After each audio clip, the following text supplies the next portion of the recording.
State bank of Pakistan ने गुज़िश्ता रोज़ monetary policy में 1% यानी 100 बेसिस पॉइंट्स का इजाफा कर दिया। अब ये इजाफा तकरीबन 3 साल के बाद हुआ है। 10.5 से 11.5% पर यह पॉलिसी आ गई है। लेकिन 3 साल पहले जो 22% पर यह मॉनेटरी पॉलिसी इंटरेस्ट रेट हुआ करता था, वो कम होते होते हमने आधे से भी कम 10.5% तक आते देखा।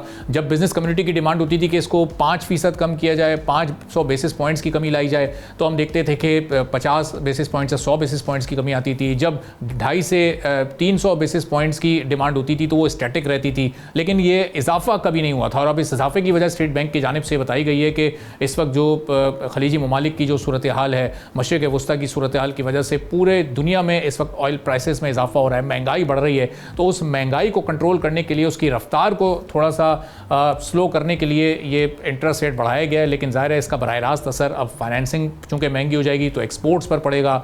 हमारी बिजनेस एक्टिविटी इससे किस हद तक श्रिंक या लिमिटेड हो जाएगी, इस पर हम बात करेंगे। अहमद चनाई साहब डायरेक्टर हैं पाकिस्तान स्टॉक एक्सचेंज के, हमारे साथ मौजूद हैं। बहुत शुक्रिया प्रोग्राम के लिए, अब वक्त निकाला आपने। अब ये महंगाई को कंट्रोल करना इस अंदाज से इस वक्त बहुत ज़्यादा हुकूमत के लिए ज़रूरी था, या फिस्कल स्पेस इतना था कि कम से कम इसको कम नहीं करते तो 10.5% पर ही बरकरार रखते? बिस्मिल्लाहिर्रहमानिर्रहीम, आपका बहुत बहुत शुक्रिया। देखिए, बात यह है कि जब हम बात कर रहे हैं कि 4% कम करना चाहिए था, 5% कम करना चाहिए था, तो वो तो कुछ भी डिमांड किया जा सकता है। लेकिन रियलिटी ये है और रैशनल ये है कि जो भी शराय सूद है वो हमेशा जो शराय महंगाई है उससे डिटरमिन करती है कि हमारा इन्फ्लेशन क्या चल रहा है और हमारा डिस्काउंट रेट क्या चल रहा है। हमारा इन्फ्लेशन अगर आखिर में जब हम ये 10.5% पे थे, और वॉर से पहले की अगर मैं बात करूं तो मैं बड़े उससे कहता हूं कि उस वक्त पोजीशन ये थी कि हमारा इन्फ्लेशन जो है वो 4-5% चल रहा था। और इस 4-5% इन्फ्लेशन के अंदर जो है वो हमने ये कहा था कि जी 10.5% की जगह सिंगल डिजिट में आ जाना चाहिए। इन्फ्लेशन रेट से हमेशा 2-2.5% ऊपर डिस्काउंट रेट होता है। तो आज अगर 5-6% से हम बढ़ के 7-8% पर आ गए हैं, तो भी 10.5 पे हम बहुत कंफर्टेबल थे, और ये 10.5% जो है वो चलाया जाना चाहिए था। लेकिन अनफॉर्चुनेटली इसमें 1% इजाफा करके मैं समझता हूँ कि बहुत ज़्यादा इजाफा कर दिया गया है। और ये बहुत ज़्यादा इजाफा जो है वो हमारी मईशत के लिए भी, कारोबारी इदारों के लिए भी, और हमारी आम आवाम पे जो महंगाई का बोझ है वो भी ज़्यादा पड़ेगा। तो इस वक्त थोड़ा सा रैशनल एटीट्यूड स्टेट बैंक को लेना चाहिए था, और इस रैशनल एटीट्यूड में जो है वो ना बढ़ाते या सिंबॉलिक 0.25% बढ़ा देते, तो मैं समझता हूँ कि एक इम्पैक्ट भी चला जाता, एक मैसेज भी चला जाता, और साथ साथ जो हमारी लॉन्ग टर्म डिमांड है कि जो इंटरेस्ट रेट है वो इन्फ्लेशन रेट के बराबर के से मुताबिकत होना चाहिए, वो भी हो जाता।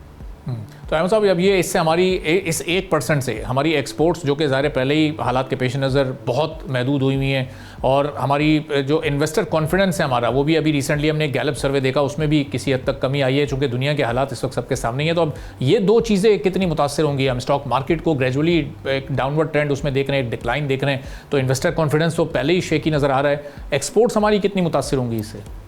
देखिए, जहाँ तक स्टॉक मार्केट का ताल्लुक है, जाहिर है स्टॉक मार्केट एक सेंसिटिव मार्केट है। दुनिया के हालात, पाकिस्तान के हालात, और इसके बाद फिर फिस्कल मेजर्स जो हैं उससे मार्केट बड़ी अफेक्ट करती है, और मार्केट अफेक्ट कर रही है, आपके सामने ही है।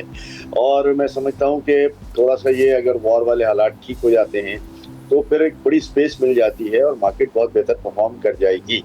रहा सवाल एक्सपोर्ट का, तो एक्सपोर्ट मार्केट में जाहिर है 1% इंटरेस्ट बढ़ने से जो है वो काफ़ी फर्क पड़ जाएगा, और लोगों की जो कॉस्ट ऑफ डूइंग बिजनेस है वो भी बढ़ जाएगा। इस वक्त सूरत हाल ये है कि कॉस्ट ऑफ डूइंग बिजनेस जो है, चूँकि हमारे सारे सौदे हुए थे पिछले, और उन सौदों के अंदर जो है वो एक फिक्स अमाउंट इंटरेस्ट का लिया गया था, वो अगर 1% बढ़ जाता है तो हमारी कॉस्टिंग में बहुत फ़र्क पड़ जाता है। और ये 1% फ़र्क तो सिर्फ डिस्काउंट रेट से आता है, क्यूमुलेटिव इफेक्ट जो है वो 2 से 3% चला जाता है। तो जो एक मार्जिन है हमारा, वो मार्जिन सारा वाइप ऑफ हो जाता है। तो स्टेट बैंक को और हुकूमत को इस बात को मद्देनज़र रखना चाहिए कि इसको जो है वो इस तरीके से लेके चलें कि हमारी तमाम जितनी भी बाकी चीज़ें हैं वो अपनी सही तरीके से चलती रहें। तो अहमद साहब, इस वक्त जो फ्रेट चार्जेस हैं वो ऑलरेडी हमने देखा अपने ऑल टाइम हाई पर हैं, कई गुना उनमें इजाफा हो चुका है। तो ये सारे फैक्टर्स स्टेट बैंक नहीं अपने सामने रख रहा होता कि ऐलान होता है उड़ान पाकिस्तान प्रोग्राम का, मईशत को डबल करना है, और फिर इक़दामात इस तरह के होते हैं कि आप अपने टारगेट्स की तरफ तो बढ़ ही नहीं सकते, उल्टा आपको पीछे हटना पड़ेगा। देखिए, मैं ये समझता हूँ ऑन एन एवरेज 50-50 होता है कि हम C&F बेच रहे हैं या एफओबी बेच रहे हैं। मगर अगर एफओबी भी बेच रहे हैं तो जो माल खरीदने वाला है अगर वो भी फ्रेट दे रहा है और वो हमंगस फ्रेट का डिफरेंस दे रहा है तो उसके लिए माल की वायबिलिटी नहीं रहेगी। वो अगले ऑर्डर्स प्लेस करते हुए हिचकिचाएगा तो पता नहीं मेरी आगे क्या पोजीशन होगी।